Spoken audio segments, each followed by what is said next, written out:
So let's kick it off. I'd like to welcome to the stage our first discussion. It'll be led by Kevin Barron, who's the executive editor of Defense One. He'll conduct our keynote interview with Gayle Tzemach Lemmon. She's a senior fellow at the Council on Foreign Relations and a contributor to Defense One as well. Please join me in welcoming them to the stage. Yeah, thank you. Good morning, everybody. Good morning. Good morning, everybody. Good morning. I always wanted to do that. Well, thank you, Tim. Thank you, Steve, and Atlantic Live for putting on a great event for veterans, and wow, what a great turnout.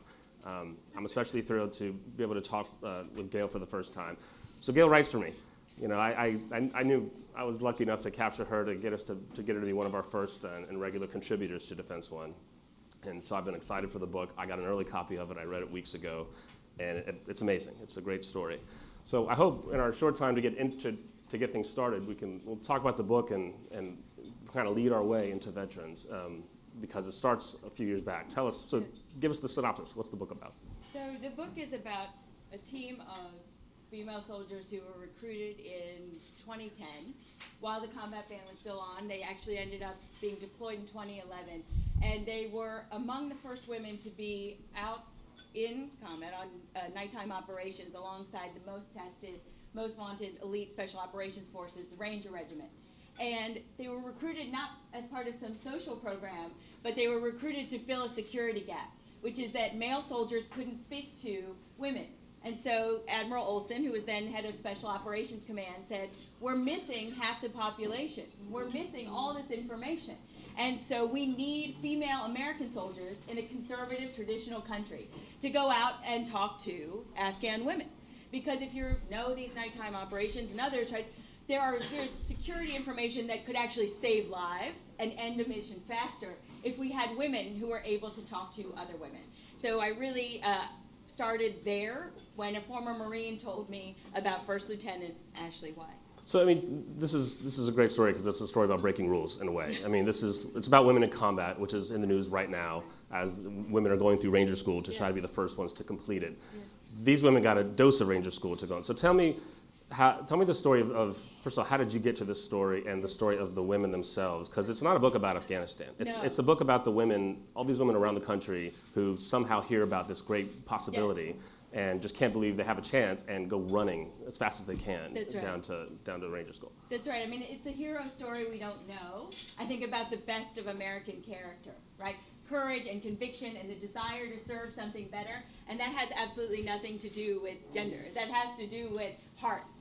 And so what happened was in 2011, the call went out on posters and an email. Female soldiers become part of history. Join special operations on the battlefield. And it became this completely self-selecting group of superstars, right? The most fierce, the most fit, and also the most feminine, because you would have to be in the heat of a nighttime operation, take your helmet off, and some of these gals would wear braids so that people could immediately see they were women, because under body armor and rifle and pistol, it's very hard to know who's male and who's female. So they would take their helmets off, so they also had to be both feminine and fierce at the same time. And it became this thing where almost every woman in these pages got the email forwarded to her probably 20 different times by people saying, I would never do this, but this is exactly right for you. Right? And it was, and that happened over and over again. It was all of these women who had always wanted to be doing something that mattered, something with purpose at the heart of the war, with the people who were the best of the best, with the best of American elite special operations forces.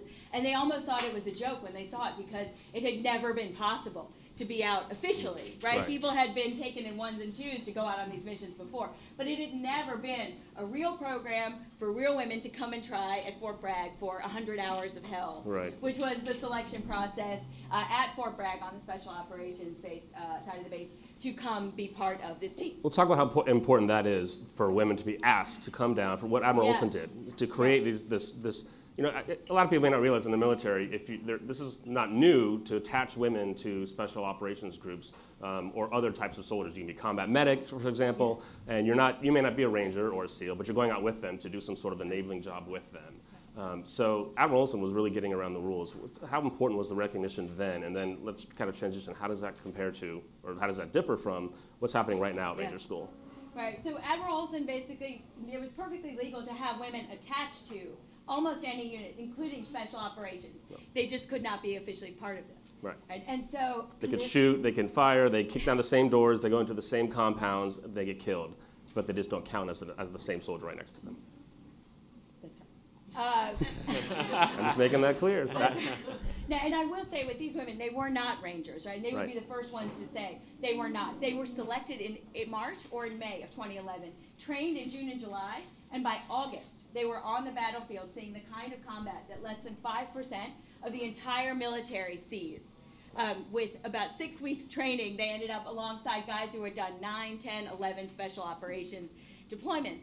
And the thing that was amazing is that those guys actually said, you pay your rent out here, you go help us find things that get us off mission, get us home safer, you can belong, right? And they all were really largely embraced by these guys because all they wanted was to finish the mission, accomplish it, get the person or the thing that they needed that night, and get home. And if you could help do that, you were part of the team. So you just went down to Benning for Ranger School. I know because I paid for you to go down there. I know, I have my expense form. I haven't sent it You in need to yet. file their expenses, please.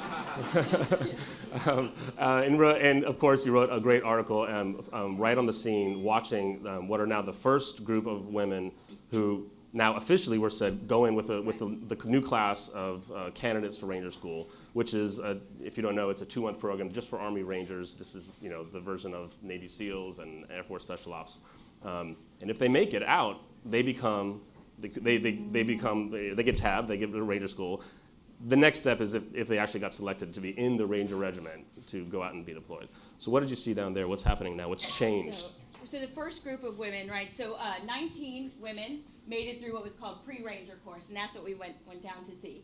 And now 8 have actually made it through the hardest piece of that. And actually, I think Fort Benning was probably incredibly proud to put out this news release that said it was actually almost the same washout rate for men and women, around 40%, I think. I think they said the success rate was 42, which was within historic norms. But yeah, they made a point to say that. Right, and so you'll have 8 women who have now made it through some of the hardest parts of Ranger School. Now, women still cannot be part of Ranger Regiment after that, even when they finish this course, if one of the 8 or 8 of the 8 graduate. But it is definitely a one-time pilot that is being very closely watched, and as we talked about in our piece, everybody from the Hill to the Pentagon has been watching very closely what is going to happen. And it's interesting because the thing that the women say over and over again, which is the same thing the women in these pages say, is we do not want a different standard. We want the opportunity to meet the standard. That nothing could be worse for women than to dumb down the standard because it would show that you couldn't meet. And there's a culture. I mean, even among active duty, you can see it on Twitter of guys saying, "Yeah, no way." They're definitely dumbing it down. And the Army really made a point to say they're doing exactly everything else everybody else has to do. That's right. Yeah. That's right. And I would say, the women in these pages in 2013, right after the combat ban was lifted, a special operations leader who held a press conference and said, those young girls of this, Ashley and her sisters, they may well have laid the groundwork for ultimate integration because they were so fit out there and they were able to not slow the operations down but actually to add value to them. And I think we're seeing a trajectory play out that many people haven't even really known was happening. Right. We'll explain. The Pentagon they're right now going through a trial period, and they've asked the services to look into every job possible to see which ones women can and can't do, and if they want to make any kind of exceptions, they have until January to request a waiver. And there's kind of a sense that the SEALs they're not going to let women in. They're going to ask for that waiver. The Rangers are going to ask for that waiver. Did you get any kind of hints about what you think they're going to do? So everybody you talk to will tell you, I know that they're definitely going to, and I know they're definitely not. So there's absolutely no consensus that people talk to. It really depends on what pocket of the population you're talking to. And I think it'll be very interesting to see what the next few months bring. We'll see. And if anyone here has a question for Gayle, we have a couple of minutes real fast. So think of it and get your hands up and get ready.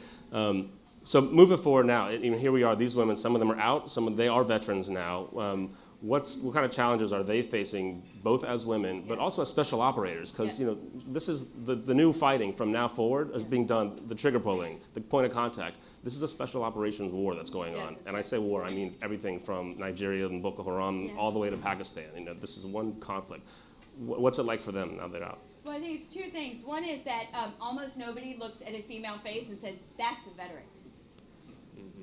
So first of all, they have to prove that they went to war. And some of the women in these pages, right, who were really out there night in, night out, on special operations missions all over Afghanistan, they would go back and they would have, post-mission, they'd have to go see, as they would say, we'd have to go see the shrink.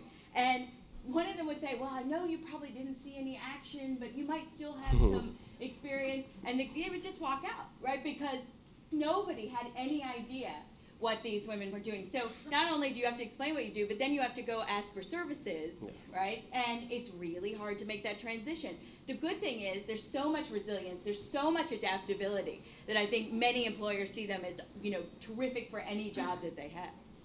That's tough. So we're near the end. Someone's got a question for Gayle for this great book. In the back, yes, I'm sorry.